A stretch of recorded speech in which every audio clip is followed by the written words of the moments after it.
Woodworkers who use scroll saws tend to fall into one of two groups. Some use the saw as an ancillary tool for things like cutting dovetails or perhaps trimming a haunched tenon or other tasks demanding fine cutting. Others use it as the primary cutting tool to make decorative art objects like this bowl or this box. Regardless of use, a quality saw needs to make good, precise cuts.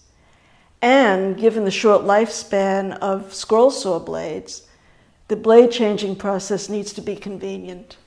The new Jet 22-inch scroll saw features a toolless system that combines clamping the blade and tensioning it in one step. Let me show you how that works. To clamp and tension the blade, you take the clamp, put it in the built-in wrench, insert the blade with the teeth pointing down just to the end of the clamp, tighten it, bring it over to the holder under the table, snap it in, flip it up, and clamp the lever. And there you have a properly tensioned clamp blade ready for action. While the system works seamlessly most of the time, there are occasions when you may need to tweak it a little bit. And you can add additional tension through the cam lever by giving it a one-turn rotation. Or if you need further tweaking, you can use the knob in the rear, but since that may throw off some other adjustments, that's seldom used unless you really have to. And if the clamp is not holding sufficiently, you can adjust the set screws on either side using a 3mm hex key. So although you'll seldom need these, it's nice to know that they're there. Once the blade is properly installed, it should cut accurately without bowing or distortion. I gave the Jet a pretty rigorous test, seeing how well it cut solid ovals from 1 1/4 inch thick maple and oak. This kind of cut is often the first step in making typical scrolled boxes like this.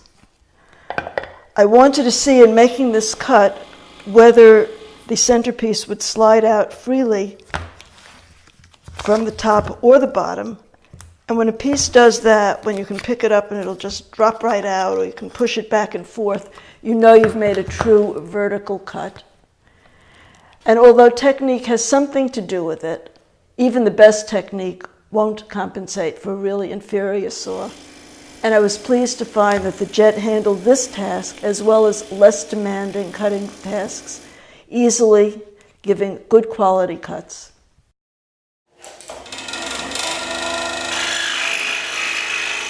To make angled cuts on the Jet, you tilt the head, not the table. It's generally assumed that this design makes angled cuts easier since you're not fighting against gravity. I've always cut my bowl rings on a saw with a tilted table, so I really wanted to give this a try. I chose a challenging task, cutting a scallop bowl with ring angles varying from 20 degrees to 40 degrees. When all the rings were cut and stacked, here's what they looked like. I was especially impressed with the way the saw handled the smallest ring, cut at a 30-degree angle with some pretty tight curves. And yeah, I could have done it on a saw with a tilting table. I've done that, and it works. But I have to say that having this large, flat table did make the task a lot easier. Now, no tool is perfect, and the new Jet saw is no exception. But after spending some time with it, I think that this new mid-priced scroll saw is certainly a tool worth taking seriously.